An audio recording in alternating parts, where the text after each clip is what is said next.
I'm a little bit far away of your topics, but I will do my best.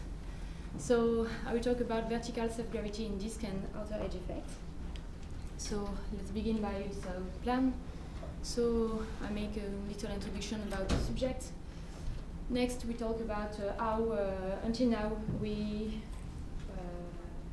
calculate the self-gravitational field in disks. So we talk about Pazinski's approximation. After, we talk about the validity of this approximation in disks. And to finish, I present an interesting result, which is an extension of this approximation, which take an integral form and sometimes, in certain cases, of an algebraic form. So, and we finish with a conclusion. So, in disks, in general, in model of disks, it's the central field which dominate the structure of the disk. So if you want to study the vertical structure, we use the hydrostatic equilibrium. Here we have an expression at the first order, where P is the pressure, rho is mass density, H is the age of the disks. And here we have the gravitational field, the vertical component of the gravitational field, so Gz. So this term here play a role and give us many information in the disk. So its density is internal pressure and the disk geometry. So in certain case, like vertically isothermal case, we can say that the age of the disk is an increasing function of the radius of the disk. So it's represented here by the flared configuration. So, but sometimes, if the disk is massive enough or very extended, we have to take in account the self-gravity. So the self-gravity is the effect of the mass of the disks on the disks. So to characterize this self-gravity, we can use a criterion, GC over GS, where GC is the central field, the central gravitational field, and GS is the self-gravitational field of the disks. So here in a 1D model, I extract a graph from Canizzo and Riff in 1992. So here it represents this criterion in function of the distance from the star. So we can see that in the outer part of the systems, this ratio is very low. So we can say that the self-gravity of the disk has a bigger value than the central gravity of the central mass. So if you take in account this self-gravitating field in the hydrostatic equilibrium, we can give an information on the disk geometry. So here we have a graph extract from Shorey White in '82, which represents the age of the disk in function of the radius, the distance of the stars. So here we see that we don't have a flare disk, but a flat disk. So the impact of the self-gravity makes that the disk is more flatness and not flared. So we find the same result if we use a 2D model, where we can when we take into account the vertical structure of the disks. So here we have a plot of the age of the disk in function of the radius. So we recognize here a pinching. So the disk is not flared again, but just pinched. So the self-gravity have an impact on the structure of the disk, and it's really hard to study the vertical structure of the disks. In some case, like isothermal vertically disk, we can obtain an analytical profile for the density. It's a Gaussian profile. So, but in many other cases, we have to resolve the equation of structure, and we obtain like this plot, extract from Davidzo in 92. So we're just interested by the curve which represents density. So we can see here that the profile is not Gaussian, but maybe more flat. So at 0 order, we can just say that the density is homogeneous with the vertical direction. So it's the main supposition I make in my work. So until now, to take in account this vertical self-gravity, we use the approximation of Paczynski. So it consists to suppose that the disk is discretized in parallel plane, and that the radial and azimuthal gradients are neglected in front of the vertical gradients. So if we take this hypothesis in the equation, in the Poisson's equation, we can obtain this equation for the vertical component of the gravitational field, which is the approximation of Paczynski. So the gravitational field is now expressed like as a local approximation, where sigma is the surface density. So, but this approximation does not work very well, in fact, for realistic disk, because disks have a geometry, and in reality they are radially inhomogeneous. So we can, when we are next the edge, we can neglect the radial profile in front of the vertical profile of density. And the disk have a finite size, so edge. So it's easy to understand that when we want to calculate the vertical component of the gravitational field in this point, by example, if the disk is infinitely extended, we have a certain value. But if we make a truncature, so like this, we have edge, we understand that we have no matter here, so the value of GZ is lower than precedently. So we make not a good approximation. So I decide to illustrate this in comparing the approximation to this to the exact value of the gravitational field. So here's the Paczynski's approximation, and here's the integral form for a vertically homogeneous system. So I compare these two expressions for a thin disk, flat and fully homogeneous. So here we have plot the vertical components, so GZ, in function of the radius. So here in red we have the exact value, so this calculated with this equation, and here we have the Paczynski's approximation, so with this equation. So we can see that even if in the middle we have we make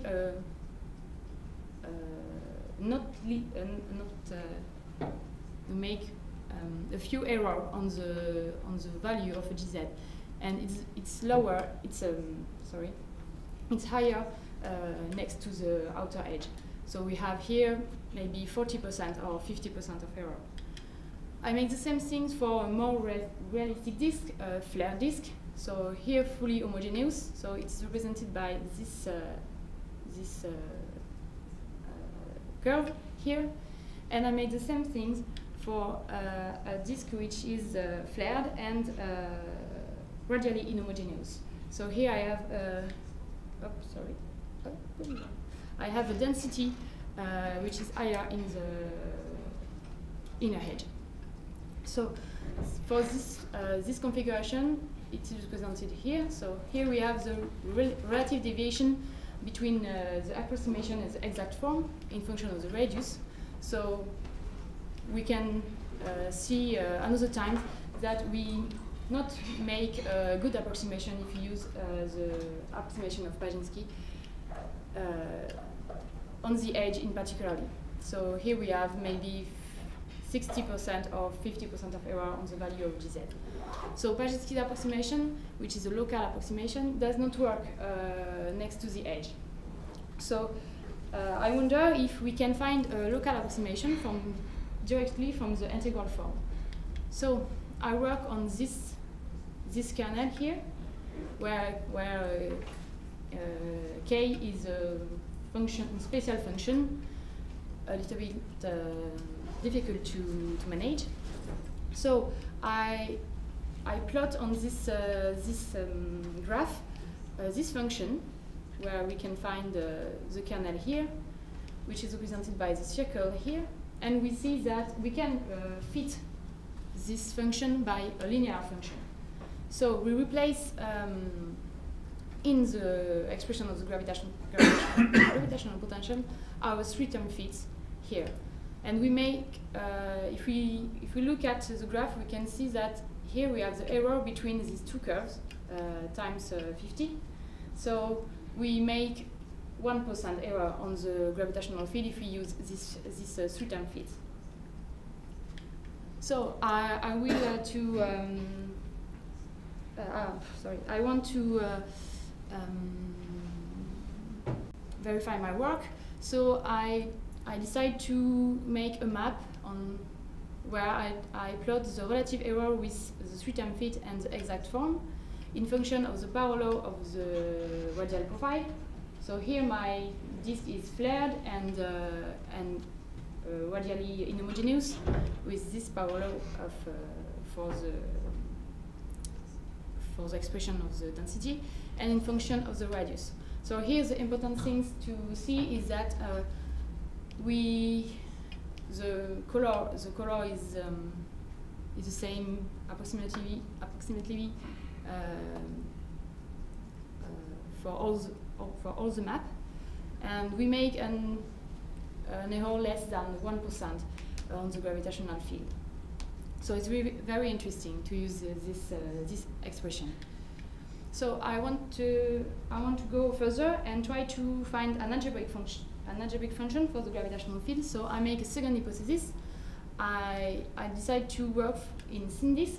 So I made this hypothesis and I obtain this equation. So we have always an integral form, but W1 and W2 are simple function of the radius, and it's easy to integrate with a simple quadrature chain. But this is just for SynDisk. So I want to verify if this expression can be used for relative SIG disk. So I vary the aspect ratio. So here I plot the vertical component GZ in exact form in line, and with this equation with this curve here in function of the radius of the disk. So here it's for flare disk too. So if I raise the aspect ratio, we can see that the distance between the curve is raised too. But even if aspect ratio which is high, we can see that the distance between the two curves are little. So we make we made a low error on the gravitational field if we use this for relatively thin thick disk. Sorry. So, and to finish, I will talk about last interesting results. I made an extension of the Paczynski approximation, which is fully algebraic, but only at the top of the disk. So here, GZ is now expressed as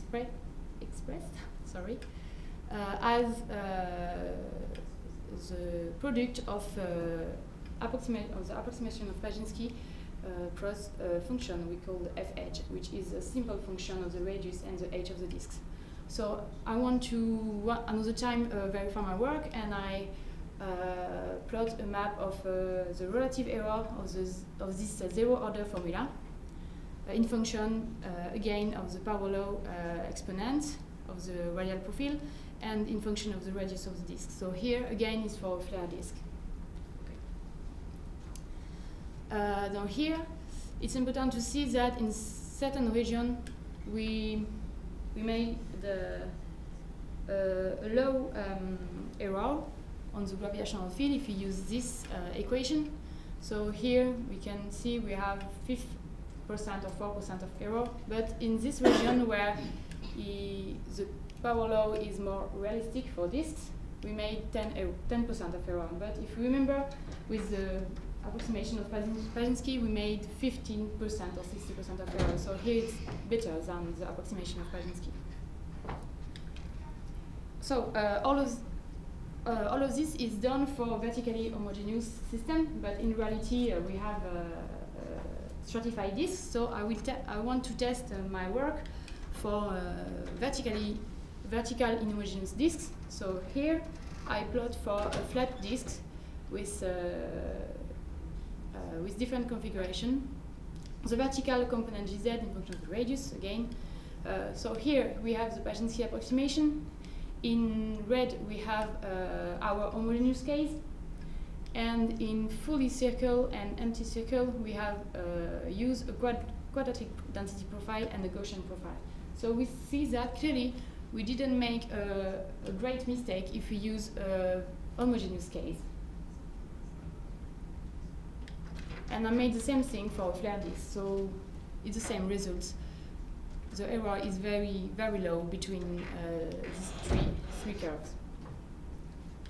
So to conclude, I say that Pazinski's approximation is not valid next to the edge, and to improve this approximation, I made an extension of this approximation in an integral form and algebraic form in certain cases at the top of the disk.